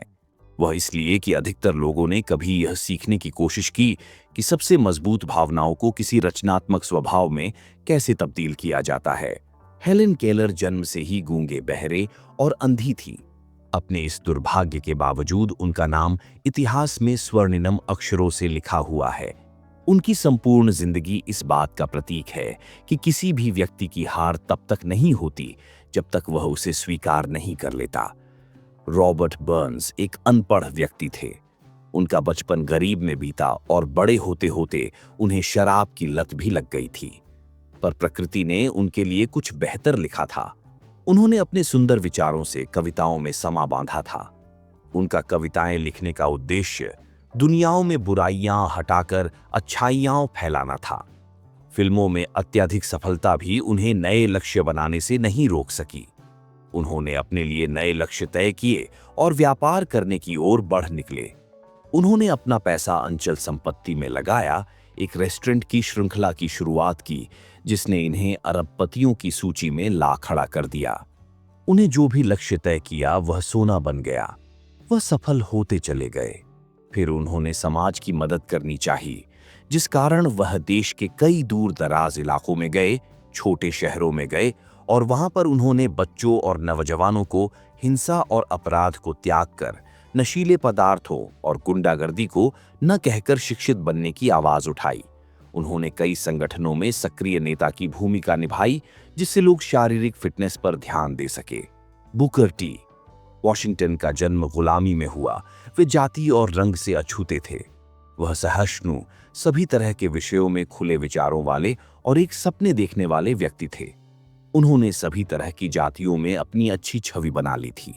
बीथोवेन बहरे थे, मिल्टन अंधे, परंतु जब तक यह दुनिया रहेगी उनके नाम भी स्वर्णिम अक्षरों में ऐसे ही लिए जाते रहेंगे क्योंकि उन्होंने सपने देखे और उन्हें साकार किए। खिताब अर्नाल्ड श्वार्ज़नेगर सिर्फ एक मस्कुलर व्यक्ति नहीं थे, को साकार किया। उनकी जिंदगी में दुनिया और पहली बार दुनिया तब जाना साकार जब बेहतरीन भारोत्तोलक व्यापारी मिस्टर यूनिवर्स का मेहनताना लेने वाले फिल्म अभिनेता और अब कैलिफोर्निया के राज्यपाल बन गए। उनका जन्म ऑस्टिन में हुआ और बचपन भी वहीं गुजरा। बचपन से ही उन्होंने भारोत्तोलन की ट्रेनिंग प्रारंभ कर दी थी। 78 वर्ष की आयु ने उन्होंने बॉडी बिल्डिंग की पहली प्रतियोगिता जीती। इसके बाद 5 बार लगातार मिस्टर यूनिवर्स बनने का खिताब भी उनके नाम ही है। फिर वे यूनाइटेड स्टेट्स विस्थापित हो गए और वहां पर भी ऐसी ही प्रतियोगिताएं जीतते रहे। हालांकि उन्होंने बॉडी बिल्डिंग में क्षेत्र में वह सब कुछ हासिल कर लिया था जो किसी अन्य व्यक्ति को प्राप्त करना मुश्किल होगा। उन्हें अब इस क्षेत्र में कोई चुनौती नहीं दिखी, इसलिए उन्होंने अपनी प्रतिभा को अन्य क्षेत्रों में भी आजमाने के बारे में विचार किया। उनकी शारीरिक गठन की ट्रेनिंग ने उन्हें यह सिखा दिया था कि आम जनमानस को इन सब की जानकारी नहीं है और ये जानकारी सभी से साझा करनी चाहिए। उन्होंने एक आंतकथा अर्नोल्ड द एजुकेशन ऑफ एक बॉडी साथ 50 मिनट लिखी जो बेस्ट सेलर साबित हुई। फिर उन्होंने महिलाओं के लिए एक किताब लिखी जिससे वे अलग तरह की अभ्यास से अपने शरीर को गठित कर सके। इस किताब ने उन्हें एक व्यापार करने के लिए प्रेरित किया। उन्होंने एक कंपनी खोली जो बॉडी बिल्डिंग के आयोजन कराती थी। इस व्यापार ने उनके लिए व्यवसाय क्षेत्र में सफलता के रास्ते खोल दिए। उनका अगला लक्ष्य के बड़ा फिल्म स्टार बनना था। हालांकि उन्होंने फिल्म करियर की शुरुआत तभी कर दी थी जब वह बॉडी बिल्डिंग क्षेत्र में थे। छोटे छोटे रोल करने के बाद उनकी दृढ़ इच्छा शक्ति तब काम आई जब उन्हें कॉनन थे बारबेरियन फिल्म में मुख्य रोल मिल गया। इस फिल्म श्रृंखला ने उन्हें हॉलीवुड का सबसे अधिक मेहनताना वसूलने वाला नायक बना दिया। सन 2003 में श्वार्ज़नेगर राजनीति में आए और उन्हें कैलिफोर्निया का राज्यपाल चुन लिया गया। आप श्वार्ज़नेगर की जिंदगी से बहुत कुछ सीख सकते हैं। आपकी जिंदगी सिर्फ एक ही क्षेत्र के लिए सीमित नहीं है। श्वार्ज़नेगर ने भी अपना जीवन सिर्फ बॉडी बिल्डिंग के क्षेत्र में ही झोंक दिया होता तो भी वह काफी सफल हो जाता, पर उसने इससे कहीं ज्यादा का सपना देखा। उसने ऊंचे लक्ष्य निर्धारित किए जिनमें चुनौतियां थीं और उन्हें हासिल कर लिया। उसने अपनी पिछली सफलताओं से शिक्षा बेकार नहीं जाने दी और उसका हर क्षेत्र में उपयोग किया। श्वार्ज़नेगर की तरह आप अपने आलोचकों से डरिए मत। आलोचकों ने उसकी पहली फिल्म में उसकी कड़ी निंदा की थी, परंतु उसने हार नहीं मानी और अपना कार्य जारी रखा। इसी दृढ़ता ने उसे हॉलीवुड के सबसे अधिक मेहनताना लेने वाले अभिनेताओं में शामिल कर दिया। अगले अध्याय में बढ़ने से पहले आप उम्मीद, विश्वास, साहस और सहिष्णुता की शक्ति को मन में पूरी तरह से बैठा लीजिए। अगर आपके पास यह मन स्थिति और इन सिद्धांतों के काम करने के नियम ढंग से पता है तथा इन्हें अमल कर रहे हैं, तो यह समझ लीजिए आप वह सब हासिल करने के लिए तैयार हैं जो आप चाहते हैं। सिर्फ किसी वस्तु की इच्छा रखने और उसे हासिल करने के लिए तैयार होने में फर्क होता है। किसी भी व्यक्ति का मन उस वस्तु को तब तक हासिल करने के लिए तैयार नहीं होता जब तक उसके मन पूरी तरह से यह विश्वास न कर ले कि उसे वह वस्तु मिल चुकी है। यह मन स्थिति विश्वास की होती है, न कि सिर्फ उम्मीद और इच्छा की। इस तरह का विश्वास पाने के लिए आपका मन पूर्ण रूप से पूर्वाग्रह मुक्त होना चाहिए। पूर्वाग्रह होने पर आप इच्छा, साहस और विश्वास जगा नहीं सकते। गरीबी, कंजूसी, इन सब को हासिल करने से अधिक प्रयास खुशियां और समृद्धि को हासिल करने के लिए नहीं करना पड़ता है। एक महान कवि ने अपनी कविता में सही कहा है, मैंने धन के लिए जीवन से सौदेबाजी की और जिंदगी आपको उससे अधिक नहीं देगी। मैंने शाम को भीख मांगा, फिर मेरे पास प्राप्त कुछ सिक्कों को गिनने बैठ गया। जीवन एस एक नियोक्ता है, वह आपको वह देता है जो आप मांगते हो, पर एक बार आपने औकात नाप ली, उसके बदले आपको बहुत काम करना पड़ेगा। मैंने एक नौकर भाड़े पर लिया, सिर्फ यह जानने के लिए वह कितना निराश है। मुझे पता चला कि मैंने ईश्वर से कुछ भी मांगा होता, उसने राजी खुशी से भुगतान कर दिया होता। मैरी के ऐश, जो मैरी के कॉस्मेटिक की संस्थापक है, उन्होंने अपनी और विश्व भर में अपने कंपनी के काम करने वाले, जिनकी अब 25,000 की संख्या है, कंसल्टेंट्स की सफलता का राज आत्मविश्वास बताया। उनका यह करियर साल पहले प्रारंभ हुआ था जब उन्होंने स्टेनली होम प्रोडक्ट्स में काम करना शुरू किया। उन्होंने कई बार इस बात को स्वीकार किया है कि अपने इस काम के प्रथम वर्ष में वह सफल नहीं हो पाई थी और इस काम को छोड़ देना चाहती थी। पर उनकी सोच तब बदली जब उन्होंने स्टैनले सेल्स का सेमिनार में भाग लिया। उन्होंने बताया, उस वर्ष कंपनी की प्रतियोगिता में खूबसूरत, लंबी और सफल महिला को रानी के खिताब से नवाजा जाना था और उस वर्ष उस महिला को वह खिताब मिला जिसकी किसी ने उम्मीद ही नहीं की थी। मैंने निर्णय लिया कि मैं स्टेज पर जाऊंगी और अध्यक्ष से बात करूंगी और उन्हें अगले वर्ष रानी का यह खिताब जीतने का इरादा बताऊंगी।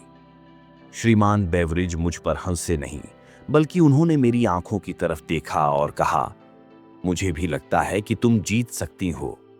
इन शब्दों ने मेरी जिंदगी में जान डाल दी और अगले वर्ष मुझे रानी का खिताब दिया गया। मैरी के ने इस बात को बताया कि सफलता हासिल करने का पहले कदम यह है कि आप खुद पर विश्वास रखिए कि आप योग्य हैं और आप उस सफलता के असली हकदार हैं। उन्होंने अपने एक लेख में कामयाबी हासिल करने के लिए कुछ कदमों का अभ्यास करने के लिए बताया है। वे 4 कदम निम्न है। खुद को सफल व्यक्ति के रूप में महसूस कीजिए। हमेशा खुद को सफल व्यक्ति के रूप में देखें। उस व्यक्ति को सोचें जिसके जैसे आप बनना चाहते हैं। हर दिन कुछ वक्त अकेले बिताइए। आराम से शिथिल होकर बैठ जाइए। अपनी आंखें बंद कर लीजिए और अपनी चाहत और लक्ष्य पर ध्यान दीजिए। अपने आप को एक नए वातावरण में देखिए जिसकी आप कल्पना करते हैं। खुद को योग्य समझिए और आत्मविश्वास से ओतप्रोत हो जाइए। पिछली सफलताओं को याद कीजिए। हर कामयाबी, चाहे वह छोटी हो या बड़ी, वह यह सिद्ध करती है कि आप योग्य हैं और सफल हो सकते हैं। पिछली सफलताओं को सेलिब्रेट कीजिए और जब भी आप निराश हो, उन कामयाबी को याद कीजिए। लक्ष्य निर्धारित करें। साफ तौर पर यह तय कर ले कि आपको क्या चाहिए। इस बात से हमेशा चौकन्ना रहिए और अपने लक्ष्य से कभी भ्रमित न होइए। जिंदगी के लिए सकारात्मक रवैया रखें, खुद का सकारात्मक चित्र बनाए। आपकी जिंदगी, कार्य और निर्णय सभी में विश्वास रखे और सकारात्मक रहे। इच्छा शक्ति से प्राकृतिक नियमों पर भी विजय हासिल की जा सकती है। अब मैं आपके ऐसे पुरुष की असामान्य कहानी बताने जा रहा हूं, जिससे चमत्कारिक पुरुष मैंने आज तक देखा ही नहीं, जिसे मैंने जन्म लेने के कुछ मिनट बाद देखा था। उसके कान नहीं थे। पहले तो डॉक्टरों ने कुछ भी बताने से मना किया, पर जब उन पर दबाव डाला गया तो उन्होंने बताया कि शायद यह बच्चा कभी बोल और सुन नहीं पाएगा। मैं डॉक्टर के विचार से सहमत नहीं था, और मैं ऐसा कर सकता हूं क्योंकि मैं उस बच्चे का पिता हूं। मैंने मन ही मन डॉक्टर के विचार को चुनौती दे दी और खुद एक निर्णय ले बैठा कि ईश्वर बिना कान के मेरे बच्चे को इस दुनिया में भेज सकता है, पर वह उसे पूरी जिंदगी इस तरह यातनापूर्ण जीने के लिए विवश नहीं कर सकता। मैंने यह सोच लिया था कि मेरा बेटा सुनेगा भी और बोलेगा भी। ये मुझे नहीं पता था कि यह सब कैसे होगा, पर मैं इस बात पर जरूर विश्वास करता था कि जहां चाह है वहां राह है। मुझे महान एमर्सन की बात ध्यान आई, दुनिया की हर वस्तु सिर्फ एक ही बात सिखाती है, वह है विश्वास। हमें सिर्फ विश्वास करके प्रकृति के नियमों का पालन करना है। यह हम सभी पर समान रूप से लागू होती है। कभी आंख बंद करके आवाज सुनिए, प्रकृति आपको रास्ता जरूर दिखाएगी। वह रास्ता सिर्फ एक ही था, इच्छा शक्ति। मैंने अपने अंदर यह इच्छा शक्ति जगा ली थी कि मेरा बेटा सारी जिंदगी गूंगा और बहरा तो नहीं रह सकता। मैंने इस इच्छा शक्ति को कभी अपने मन से जाने नहीं दिया, यहां तक कि एक पल के लिए भी नहीं। कुछ वर्षों पहले मैंने लिखा भी था, हमारी सबसे बड़ी रुकावट हमारे मन में पड़े विचार ही है। अगले ही पल मैंने बिस्तर पर लेटे हुए अपने नवजात शिशु को देखा और यह सोचा कि अगर यह सब सही है तो मेरा बेटा बिना कानों के भी सुन सकता है। मैंने प्रण कर लिया कि अपने बच्चे के मन में कतई यह बात आने नहीं दूंगा कि वह सुन और बोल नहीं सकता। इसके लिए चाहे मुझे जो भी करना पड़े। मैंने यह प्रतिज्ञा कर ली कि अपने बेटे के मन में बोलने और सुनने की अपनी मजबूत चाहत के बीज रोप दूंगा, और वह जरूर एक दिन बिना किसी उपकरण के सुनने और बोलने लगेगा। जब बच्चा थोड़ा सा बड़ा हुआ कि वह मेरे साथ सहयोग कर सके, मैंने अपनी मजबूत इच्छा शक्ति को भी उसके अंदर जगाने की कोशिश करने लगा, ताकि यह चाहत सत्य के रूप में हमारे सामने आ सके। मैं हर रोज उसके कान के पास यह सब बोलता, ताकि मेरे बेटे का मन तनिक भी यह स्वीकार न कर सके कि वह सुन नहीं सकता। जैसे ही वह थोड़ा और बड़ा हुआ, वह आसपास की वस्तुओं पर ध्यान देने लगा। हमने यह महसूस किया कि बेशक बहुत कम ही, पर बच्चे को हल्का सा सुनाई तो देता था। जिस उम्र में बच्चे बोलने लगते हैं, वह बोल तो नहीं पाता था, पर वह कुछ आवाजों को सुन जरूर लेता था। बस हमें यही चाहिए था। मुझे यह विश्वास हो गया था कि मेरा यह तरीका काम कर रहा है। तभी कुछ ऐसा हुआ जिसने मुझे उत्साहित कर दिया, अचंभित कर दिया एवं आशा से भर दिया। ऐसा कुछ उस साधन से हुआ जिससे हमने कभी उम्मीद नहीं किया था। हम एक टेप रिकॉर्डर लाए हुए थे। जब उस बच्चे ने एक गाना सुना तो वह उत्साहित हो गया था और गाने को सुनकर कुछ प्रतिक्रिया देने लगा। वह कुछ तरह के गांव में उत्साह दिखाने लगा था। उनमें से एक गाना था। एक बात तो वह एक गाना चलाकर 2 घंटे तक खड़े खड़े सुनता रहा। हमें तब तक इस बात का पता नहीं चला कि ऐसा क्यों हो रहा है, जब तक हमने आवाज का अस्थिचालन सिद्धांत के बारे में जानकारी नहीं थी। जब वह टेप रिकॉर्ड पर प्रतिक्रिया देने लगा था, मुझे यह मालूम पड़ा कि जब मैं उसके कान के पास या फिर दिमाग के पास जाकर कुछ बोलता हूं तो उसे समझ आता है। मैंने अपनी मजबूत इच्छा शक्ति को इसी माध्यम से उसके अंदर जगाता था, पर अभी तक जो परिणाम निकाला था वह इतना उत्साहित करने वाला नहीं था। फिर भी मेरी इच्छा शक्ति ने मेरे विश्वास का साथ दिया और ऐसी किसी भी नकारात्मक बात को मन में आने से पहले ही निकाल फेंका। मेरी दृढ़ प्रतिज्ञा का फल यह हुआ कि मेरा बच्चा मेरी आवाज को ठीक ठीक सुनने लगा था। मैं उसके मन में यह भरने से कभी नहीं चूकता था कि वह बोल और सुन सकता है। मैंने यह अनुभव किया कि बच्चों को दादी नानी की कहानी सुनना अच्छा लगता है। मैं ऑफिस जाता, वहां पर उसके लिए कहानी लिखता और रात में सुनाता। साथ ही साथ उसके मन में यह भी भरता कि वह बिल्कुल ठीक है और सुन एवं बोल सकता है। एक कहानी जब मैं सुनाता हूं तो उसको हर बार एक अलग तरीके से सुनाता हूं, उसे अलग रंगों से भर देता हूं। उसका उद्देश्य उसके मन में यह भरना था कि उसका यह शारीरिक दोष कोई कमी नहीं है, बल्कि यह उसके जीवन की एक बड़ी संपत्ति बनेगी। एक कहानी जब मैं सुनाता हूं तो उसको हर बार एक अलग तरीके से सुनाता हूं, उसे अलग रंगों से भर देता हूं। उसका उद्देश्य उसके मन में यह भरना था कि उसका यह शारीरिक दोष कोई कमी नहीं है, बल्कि यह उसके जीवन की एक बड़ी संपत्ति बनेगी। गीता में भी लिखा है, कुछ अवसाद अच्छे के लिए होते हैं। और मैंने ऐसी फिलॉसफी को आजमाया भी है। और मुझे ठीक तरह से पता है कि हर कमी अपने साथ उतनी ही अच्छाइयां भी लिए होती है।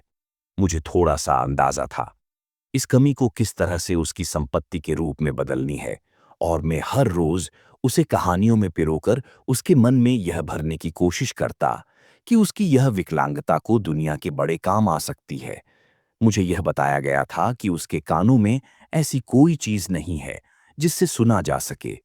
इससे पहले कि मैं निराश होता, मेरी इच्छा शक्ति ने मेरे विश्वास को डगमगाने नहीं दिया। मैंने अपने बेटे के अंदर भी यह विश्वास जगा दिया था। सबसे खास बात उसकी अब यह थी कि वह मुझसे प्रश्न नहीं करता था और हर बात को मान लेता था। मैंने हर तरह से उसके मन में यह बात भर दी थी कि उसे अपने भाई से अधिक अच्छे परिणाम मिलेंगे। उदाहरण के तौर पर यह बच्चा सभी अध्यापकों के लिए विशेष था, इसलिए उस पर अधिक ध्यान देना लाजमी था। उसकी मां ने उन अध्यापकों से मिलकर यह समझा दिया था कि उसे अधिक ध्यान दिया जाए। जब वह इतना बड़ा हो गया कि वह समाचार पत्र वितरण कर सके, तो मैंने उसे यह समझाना शुरू कर दिया कि वह अपने भाई, उसका बड़ा भाई बाजार में समाचार पत्र बेचता था, से अधिक पैसा कमा सकता है, क्योंकि वह अपने भाई से अधिक बुद्धिमान और मेहनती है। हमने यह गौर किया जैसे जैसे वह बड़ा हो रहा था, उसकी सुनने की क्षमता बढ़ रही थी। दूसरी तरफ उसके मन में अपनी कमी को लेकर ध्यान देने की आदत कतई नहीं थी। जब वह 7 वर्ष का हुआ, तब उसने पहली बार हमारी मेहनत को सफल सिद्ध किया। कुछ महीने तक उसने अपनी मां से बाहर बाजार में समाचार पत्र बेचने की अनुमति मांगी, पर उसकी मां उसके बहरेपन की वजह से डरी हुई थी। एक मां की तरह उनकी भी चिंता वाजिब थी कि कहीं उसे कुछ सुनाई न दे और कोई दुर्घटना हो बैठे। फिर एक दिन अचानक वह मौका देखकर रसोई की खिड़की से कूदकर बाजार भाग गया। वहां एक मोची से उसने 6 सेंट लिए और उससे समाचार पत्र खरीदे, फिर बेच दिया। एक बार जब वह समाचार पत्र बेच चुका तो उसने फिर से खरीदा और बेचा। यह उसने तब तक किया जब तक कि शाम नहीं हो गई। फिर उसने वापस आते समय मोची को उसके 6 सेंट वापस कर दिया। अंत में उसने पाया कि आज उसने सेंट कमाए। जब हम लोग घर पहुंचे तो वह अपने कमरे में बिस्तर में सो रहा था। उसने अपनी मुट्ठी में सारे पैसे दबा रखे थे। उसकी मां ने मुट्ठी खोली तो सिक्के एकदम से गिर पड़े। वह अपनी बेटे के पहली कमाई पर भावुक होकर रोने लगी, जबकि मेरी प्रतिक्रिया विपरीत थी। मैं दिल खोलकर हंसा कि उसके मन में मेरे रोपा गया बीज एक आकार ले चुका है। उसकी मां सोच रही थी कि उसका बेटा ढंग से सुन नहीं सकता, कहीं पैसा कमाने के चक्कर में रास्ते में बेटे के साथ कोई दुर्घटना हो जाती तो।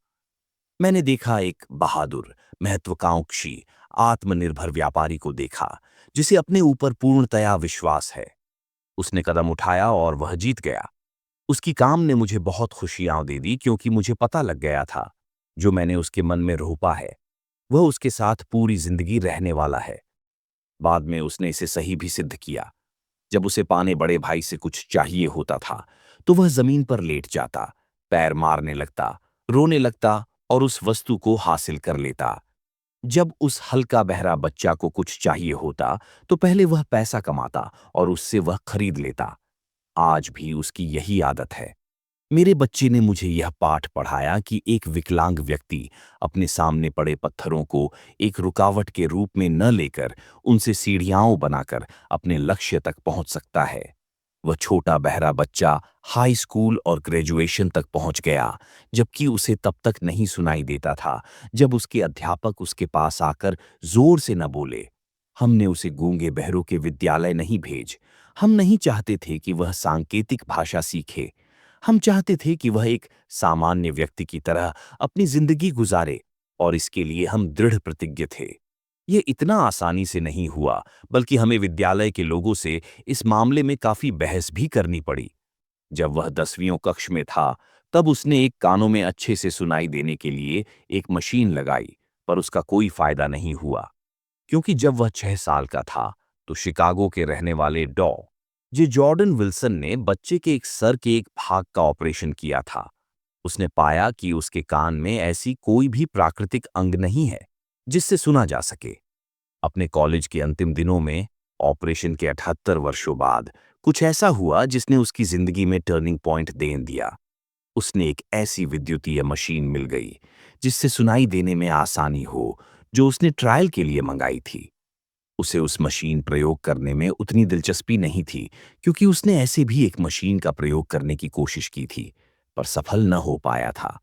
अंततः उसने उस यंत्र को उठाया और यूं ही कान में लगा लिया। ये क्या? एक सामने व्यक्ति की तरह आवाज सुनने की चाहत सच हो गई थी। उसने पहली बार इस तरह से आवाज सुनी थी, जिस तरह से कोई भी सामान्य व्यक्ति सुनता है। ईश्वर अपने अजूबे बड़े रहस्यमय तरीके से करता है। वह आज बहुत प्रसन्न था।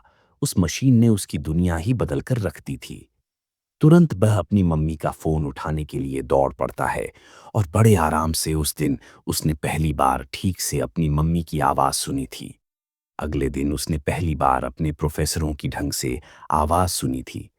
पहली बार रेडियो सुना था, और पहली बार सिनेमा भी सुना था। जिंदगी पहली बार लोगों से सामान्य पूर्वक बात सुन सकता था। दूसरे व्यक्तियों को जोर से नहीं बोलना पड़ता था। उसे ऐसा लग रहा था जैसे वह दूसरी दुनिया में आ गया हो। हमने प्राकृतिक गलती को अपनी दृढ़ इच्छा शक्ति की वजह से अस्वीकार कर दिया था। इस दुनिया में उपलब्ध एकमात्र अभ्यास से हमने प्रकृति को अपनी गलती सुधारने के लिए मजबूर कर दिया था। इच्छा शक्ति ने अपना काम कर दिया था, पर यह काम अभी पूर्ण नहीं हुआ था। अभी भी लड़के को इस विकलांगता को एक संपत्ति में बदलना बाकी था। ये चमत्कार उसके लिए बस इतनी ही बड़ी बात थी कि उसकी आवाज की दुनिया बदल गई थी। वह इसी में खुश था। एक दिन उसने इस यंत्र के निर्माता को एक चिट्ठी लिखी, जिसमें उसने अपने अनुभव साझा किए थे। फिर उसने कुछ लिखा, शायद कुछ ही, जो रेखा में नहीं लिखा था, बल्कि उन रेखाओं के बीच में लिखा हुआ था। इस कारण उसे न्यूयॉर्क के उस कंपनी से बुलावा भी आ गया।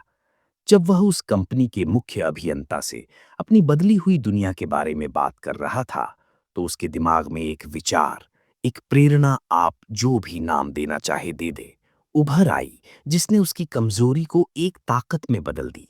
उसे पैसे भी मिलने लगे और खुशियां भी आ गई। इस विचार का पूरा गठजोड़ यह था, उसने उन लाखों बहरों लोगों की मदद करने की ठानी, जो पूरी जिंदगी बहरे बनकर ही काट देते हैं और इन यंत्रों के उपयोग के बारे में जानते नहीं हैं। उसने सोचा, अगर उन्हें इन यंत्रों के बारे में पता चल जाए तो उनकी जिंदगी भी बदल सकती है। उसने अपनी बदली हुई जिंदगी के बारे में बताने की ठानी। वह तभी इस निर्णय पर पहुंच गया था कि अब वह पूरी जिंदगी उन लोगों को मदद करने के लिए समर्पित कर देगा। उसने तुरंत कंपनी के मार्केटिंग सिस्टम की जानकारी ली, और फिर उसने यह खोजने की कोशिश की कि किस तरह से ऊंचा सुनने वाले व्यक्तियों से बात की जाए और उन तक इन नई खोजी विधियों द्वारा पहुंचा जाए। जब उसने अपना प्लान बना लिया, तो उसे प्रेजेंटेशन देने के लिए कंपनी में बुलाया गया। प्रेजेंटेशन प्लान देते वक्त ही उसे 2 वर्ष का अपने एम्बिशन को आगे बढ़ने के लिए अनुबंधित कर लिया गया। जब वह ऑफिस जा रहा था, तो उसके चेहरे पर संतुष्टि के भाव झलक रहे थे। झलके भी क्यों ना, वह उन हजारों लोगों की जिंदगी संवारने जा रहा था, और थोड़ा बहुत अपना सपना पूरा करने भी। जैसे ही वह उस हियरिंग एड बनाने वाली कंपनी से जुड़ गया, उसके तुरंत बाद ही उसने मुझे उस कंपनी का गूंगे और बहरों लोगों के लिए लेक्चर सुनने के लिए बुलाया। इस लेक्चर का उद्देश्य यह था कि गूंगे और बहरों व्यक्तियों को सिखाया जा सके कि कैसे आसानी से बोला व सुना जा सकता है। इससे पहले मैंने इस तरह की शिक्षा के बारे में कभी सुना नहीं था। फिर भी संशय और इस बात की उम्मीद करता हुआ मैं वहां पहुंच गया कि मेरा वक्त बर्बाद नहीं होगा। मैंने वहां पहुंचकर पाया कि जो चाहत मैंने आने बेटे में पैदा की थी, उसकी वजह से उसके अंदर उन बहरों लोगों के लिए बहुत कुछ कर गुजरने का लक्ष्य था। मैंने वहां पर यह पाया कि जिस सिद्धांत का मैं पिछले 20 वर्षों से प्रयोग कर रहा था, उसी के माध्यम से वहां गूंगे और बहरों लोगों को उनके जीवन से आगे निकलने की सलाह दी जा रही थी। अपनी जिंदगी के बदलने के बाद से ही मेरा बेटा ब्लेयर और मैं दोनों लोग उन गंगे बहरों के लिए लग पड़े। इसमें निश्चित ही कोई संदेह नहीं है कि अगर ब्लेयर की मां और मैंने उसके दिमाग को आकर देने की कोशिश न की होती, तो वह जीवन भर गंगा और बाहर बना रहता। जब ब्लेयर एक बड़ा हो गया था, तब डॉ इरविन वुरहीस, जो इन सब मामलों के बहुत बड़े विशेषज्ञ थे, वे मेरे बेटे का ढंग से निरीक्षण करने के बाद बहुत अचंभित हुए कि वह कैसे सुन और बोल सकता है, जबकि सैद्धांतिक रूप से उसे सुनाई देना ही नहीं चाहिए। एक्सरे चित्र में भी ऐसा कोई द्वार नहीं दिखाई दे रहा था जिससे आवाज मस्तिष्क तक पहुंच सके। वे इस बात से अचंभित थे कि वह सुन कैसे पा रहा है। जब मैंने अपने बेटे में इच्छा शक्ति के वे बीज बोए थे कि वह बोल और सुन सकता है, अपनी जिंदगी एक सामान्य इंसान की तरह जी सकता है, तब प्रकृति ने कुछ ऐसा किया जिससे बाहरी दुनिया और उसके मस्तिष्क के बीच एक पल का निर्माण हो सके और वह सुनने के काबिल बन सके। उस बात का पता बड़े बड़े विशेषज्ञ डॉक्टर भी नहीं लगा पा रहे थे। ये मेरे लिए भी ईश्वर के किसी चमत्कार से कम नहीं था। मैं अगर इस बात को पूरी दुनिया के साथ न साझा करता, तो शायद मैं कभी खुद को माफ न कर पाता। इस अनुभव को आप सभी से साझा करके मैं खुद को बहुत खुशकिस्मत मान रहा हूं। यह सब कुछ ऐसे नहीं हुआ, मुझे इस बात का विश्वास था, क्योंकि इसका भी एक कारण था कि मुझे पता, अगर आपके अंदर कोई चाहत हो और उसमें विश्वास हो जाए, तो यह इच्छा शक्ति आपको कुछ भी हासिल करा सकती है।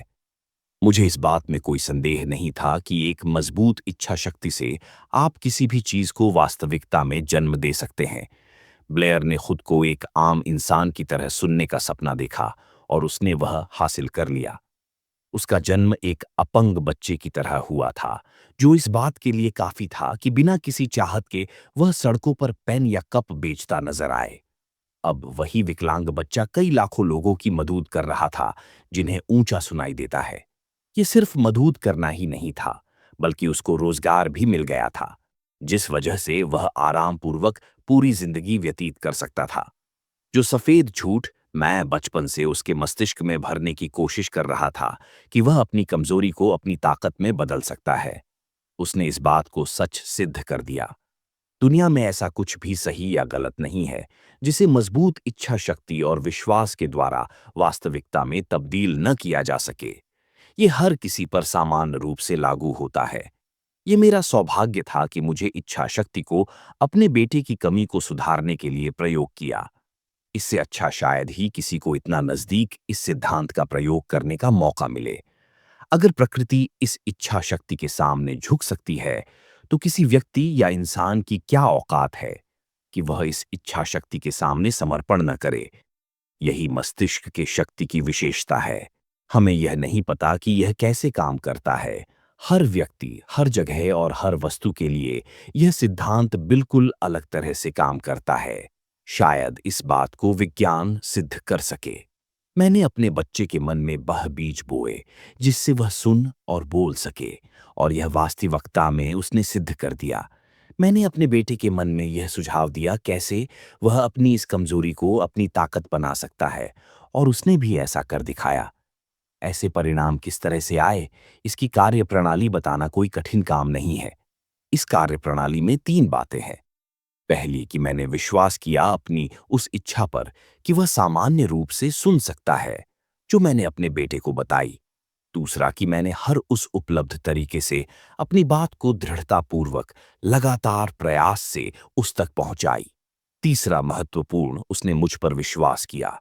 कई वर्षों बाद मेरे साथ काम करने वाले एक सहयोगी बीमार पड़ गए। उनकी हालात दिन प्रतिदिन बदतर होती जा रही थी। अंत में उन्हें अस्पताल में ऑपरेशन करने के लिए भर्ती कराया गया। जब वे ऑपरेशन थिएटर की तरफ पहियों वाले पलंग पर लेटकर जा रहे थे, तब मैंने उनकी ओर देखा और यह सोच में डूब गया कि इतने दुबले पतले और कमजोर व्यक्ति का ऑपरेशन कैसे हो सकता है। क्या यह ऑपरेशन सफल हो भी पाएगा या नहीं। डॉक्टर ने भी हमें यह चेतावनी दे दी थी कि उनका बचकर वापस आने की बहुत कम उम्मीदें हैं। पर यह डॉक्टर की राय थी, यह मरीज की राय कतई नहीं थी। फर्क इससे नहीं पड़ता कि डॉक्टर क्या सोच रहा है, यहां पर फर्क इससे पड़ेगा कि मरीज क्या सोच रहा है। उसने जाते हुए मुझसे कहा, मित्र, चिंता मत करो, जल्द ही मैं वापस आऊंगा और आपके साथ काम पर लगूंगा। नर्स ने मेरी तरफ दया भरी नजरों से देखा, परंतु वह मरीज ऑपरेशन के बाद सफलतापूर्वक ठीक होकर आ गया। सब कुछ सही होने के बाद डॉक्टर ने मुझे बताया, उसकी जीने की चाहत ने उसे बचा लिया। अगर उसकी इच्छा शक्ति ने मौत को मना न किया होता तो शायद वह बचकर वापस न लौट पाता। मैं इच्छा शक्ति में विश्वास करता हूं।